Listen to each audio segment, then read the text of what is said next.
Los sacerdotes blancos y los guerreros, que sabían las pláticas que Isa había dirigido a los Shudras, decidieron su muerte y con este fin enviaron a sus criados a buscar al joven profeta. Pero Isa, advertido por los Shudras del peligro que corría, abandonó Yaganat por la noche, llegó a las montañas y se estableció entre las gentes del país de los Gautámidas, allí donde había nacido el gran Buda Sakyamuni, allí donde solo se adoraba al único y sublime Brahma. Hasta aquí los textos. Habiendo aprendido perfectamente la lengua Pali, Jesús se entregó al estudio de los rollos sagrados de los sutras. 6 años después, Jesús estaba capacitado para explicar perfectamente los rollos sagrados. Entonces abandonó el Nepal y las montañas del Himalaya, descendió al valle de Rajputana y se encaminó hacia el oeste. A su paso, Jesús iba hablando a las gentes en favor de la abolición de la esclavitud, al tiempo que pregonaba la existencia de un único Dios indivisible, e instaba al pueblo a destruir los ídolos y abandonar su creencia en los falsos dioses. Así pues, cuando Jesús entró en Persia, los sacerdotes se alarmaron y prohibieron al pueblo que escuchara sus palabras. Pero como el pueblo lo escuchara, los sacerdotes lo hicieron prender y entablaron un largo diálogo con él. En el curso de este diálogo, Jesús intentó convencerlos de que abandonasen el culto al sol y el culto a un Dios del bien y a un Dios del mal, explicándoles que el sol era solo un instrumento creado por el Dios único, y que el Dios único era solo un Dios del bien, no existiendo ningún Dios del mal. Habiéndole escuchado los sacerdotes, resolvieron no causarle ningún daño. Pero durante la noche, mientras todo el pueblo dormía, lo prendieron y lo llevaron fuera de las murallas, abandonándolo allí con la esperanza de que sería pronto presa de las fieras salvajes. Pero Jesús continuó su camino sano y salvo. Continúa el texto. Los países vecinos se llenaron de la fama de las enseñanzas de Isa, y cuando pasó a Persia, los sacerdotes se alarmaron y prohibieron al pueblo que lo escuchara. Pero cuando vieron que todos los pueblos los saludaban con alegría y escuchaban piadosamente sus sermones, la hicieron prender y conducir ante el sumo sacerdote, el cual le hizo las siguientes preguntas. ¿Sobre qué nuevo Dios estás predicando? ¿Es que no sabes, miserable de ti, que el santo Zoroastro es el único hombre justo a quien se ha ofrecido el honor de recibir comunicaciones del Ser Supremo? Él ha ordenado a los ángeles que recogieran, escribiéndolas, las palabras de Dios para uso de su pueblo, las leyes que fueron dadas a Zoroastro en el paraíso. ¿Quién pues eres tú que osas blasfemar de nuestro Dios y sembrar de dudas los corazones de nuestros creyentes? Él, Isa, les dijo, yo no hablo de un nuevo Dios, sino de nuestro Padre Celestial, que existía antes del principio y que existirá después del fin eterno. Es de Él de quien hablo al pueblo, que como un niño inocente no puede entender todavía a Dios con la sola fuerza de su inteligencia, ni penetrar en su divina y espiritual sublimidad.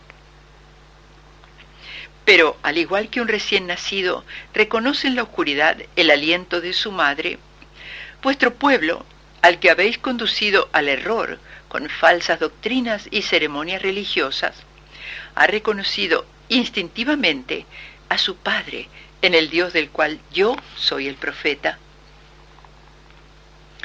El Ser Eterno dice a vuestro pueblo por boca mía, no debéis adorar al sol, porque es tan solo una parte del mundo que yo he creado para el hombre.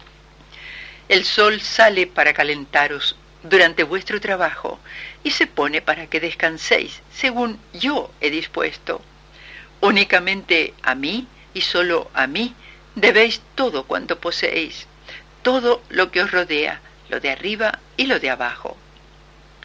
Pero, empezaron a decir los sacerdotes, ¿cómo puede vivir un pueblo según leyes de justicia si no tiene maestros?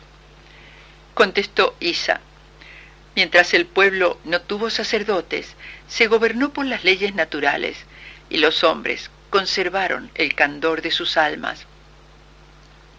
Sus almas estaban en Dios, y cuando deseaban comunicarse con el Padre, no tenían que recurrir a un ídolo, a un animal o al fuego, como ahora hacéis. Vosotros pretendéis que hay que adorar al sol, el espíritu de lo bueno y de lo malo. Pues bien, yo os digo que vuestra doctrina es detestable. El sol no actúa espontáneamente, sino por voluntad del Dios invisible que lo ha creado, y que ha querido que esta estrella alumbre el día, calentando el trabajo y el cuerpo del hombre. El espíritu eterno es el alma de todo lo que anima. Cometéis un gran pecado al dividirlo entre espíritu del mal y espíritu del bien, porque no hay otro Dios sino el Dios del bien, el cual, al igual que un padre de familia, solo hace el bien a sus hijos, cuyas faltas perdona si se arrepienten de ellas. Y el espíritu del mal vive en la tierra, en el corazón de aquellos hombres que apartan a los hijos de Dios del camino recto. Por lo tanto, yo os digo, temed el día del juicio, porque Dios os infligirá un terrible castigo sobre los que han obligado a sus hijos a desviarse de la verdadera luz y los han llenado de supersticiones y prejuicios, sobre los que han cegado al vidente y contagiado al fuerte, enseñándoles a adorar cosas que Dios ha dado al hombre para que las disfrutara y le ayudaran en su trabajo. Así pues, vuestra doctrina es fruto del error, porque al desear aproximaros al Dios de verdad, habéis creado para vosotros mismos falsos dioses. Después de oírlo, los sacerdotes resolvieron no hacerle ningún mal, pero durante la noche, cuando toda la ciudad dormía, lo llevaron fuera de las murallas y lo dejaron en el camino, abandonado a su suerte y esperando que pronto fuera pasto de las bestias salvajes. Pero protegido por Dios, el santo Isa prosiguió indemne su camino. Continúa más adelante la narración de los manuscritos conservados por los lamas tibetanos, afirmando que Jesús contaba ya 29 años cuando regresó al país de Israel. A partir de aquí, lo que nos refiere Notovich acerca de los manuscritos tibetanos transcurre ya en Palestina y forma parte de la historia que nos narran los textos bíblicos. Los manuscritos así trasladados por Notovich al mundo occidental darían una explicación lógica a las actividades de Jesús durante los largos años en que la Biblia no nos refiere absolutamente nada de él. Nosotros, durante nuestra estancia en Cachemira, no pudimos proseguir hasta Leh y el monasterio de Gemis, como habría sido nuestro deseo, debido a que estábamos en el mes de abril, y Leh solo puede alcanzarse usando las carreteras y caminos de alta montaña, que en aquel momento estaban completamente bloqueados por la nieve. Sin embargo, cualquier estudioso puede acudir a la biblioteca de la lamasería de Gemis para buscar allí los manuscritos de referencia. Yo los he resumido aquí para conocimiento de todos, ya que tal es el espíritu de este libro dossier, informar al lector y a través de él a un amplio sector de la opinión pública de las tradiciones, leyendas y datos históricos que en Cachemira y sus inmediaciones se conocen hoy en día, y que tienden a confirmar la creencia popular de que Jesús vivió y murió a los pies del Himalaya. Hasta aquí lo que nos interesa acerca del primer viaje de Jesús a tierras orientales, viaje realizado antes de su predicación en Jerusalén y previo, por consiguiente, a su crucifixión. En las páginas siguientes voy a analizar la posibilidad de que Jesús sobreviviera al tormento en la cruz y que, una vez curado de sus heridas, emprendiera un segundo y definitivo viaje. ¿A dónde? Según el profesor H9, a las tierras que ya conocía por haberlas visitado en su primer viaje, a Cachemira, y por razones de historia bíblica, a las tierras en donde se habían asentado las tribus perdidas de Israel, tribus que, según el relato bíblico, eran el objetivo final de la venida del Mesías a la tierra. De la cruz a Cachemira, Pilato simpatiza con Jesús. Antes de entrar en los detalles que me inducen a creer que Jesús no murió en la cruz y que una vez curado de sus heridas huyó hacia el este, hacia donde estaban establecidas las tribus perdidas de Israel, creo conveniente dejar bien sentada la simpatía que Pilato, procurador romano de Judea, que se vio forzado a decretar la muerte de Jesús, sentía por éste. Es conveniente tener esto presente para acabar de comprender algunos de los pasajes que vamos a reinterpretar aquí. Voy a ir directamente al texto bíblico y voy a citar el Evangelio de Juan 19:12. Dice: Desde este momento Pilato intentó liberarlo, a Jesús, pero los judíos gritaban: si lo dejas ir, no eres amigo del César. Todo aquel que se declara rey se declara contra el César.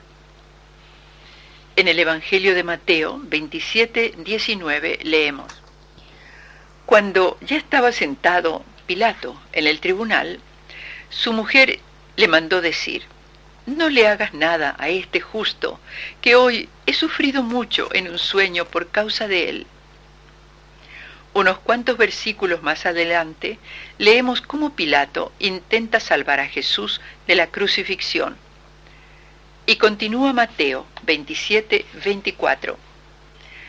Viendo Pilato que no conseguía nada, sino que el tumulto aún crecía, tomó agua y se lavó las manos delante del pueblo, diciendo: yo soy inocente de esta sangre, vosotros veréis.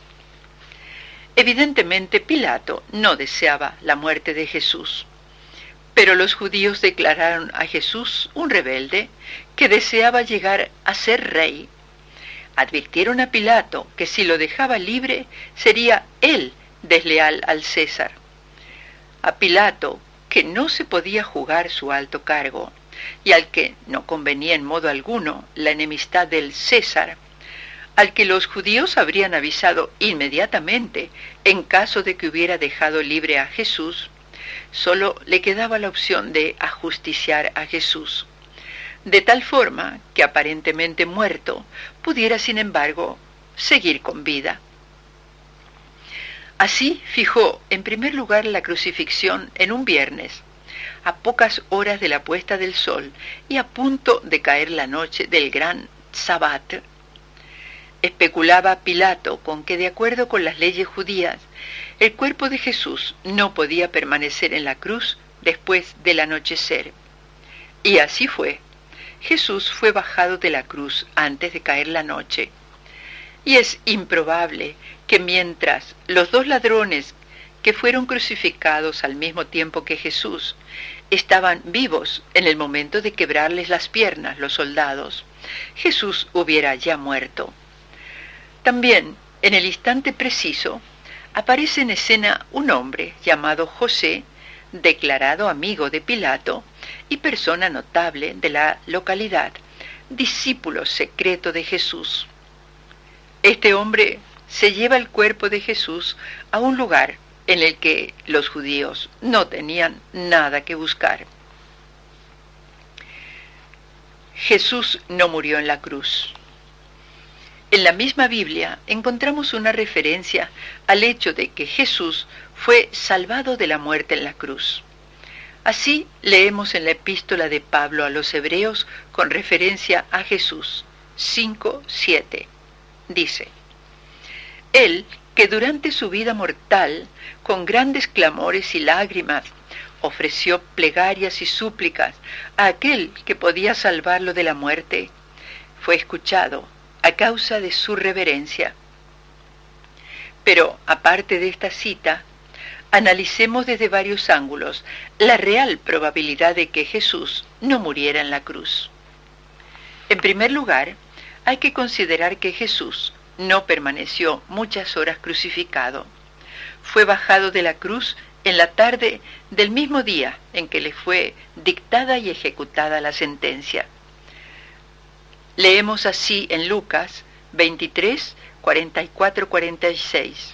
Dice: Era ya cerca de la hora sexta, cuando, tapado el sol, las tinieblas se extendieron sobre toda la tierra hasta la hora nona, y el velo del templo se rasgó por medio. Jesús, con una voz vigorosa, exclamó: Padre, en tus manos encomiendo mi espíritu. Habiendo dicho esto, expiró. Jesús fue crucificado en un viernes. El sábado es el Sabbat judío. Esta circunstancia obligaba a bajar el cuerpo de Jesús antes de la caída de la noche, ya que el día judío comenzaba con la entrada de la noche, o sea que el sábado comenzaba a contar a partir de la noche del viernes. Estaba prohibido, según las leyes judías, dejar colgado en la cruz a un ajusticiado durante el día sagrado del Sabbat.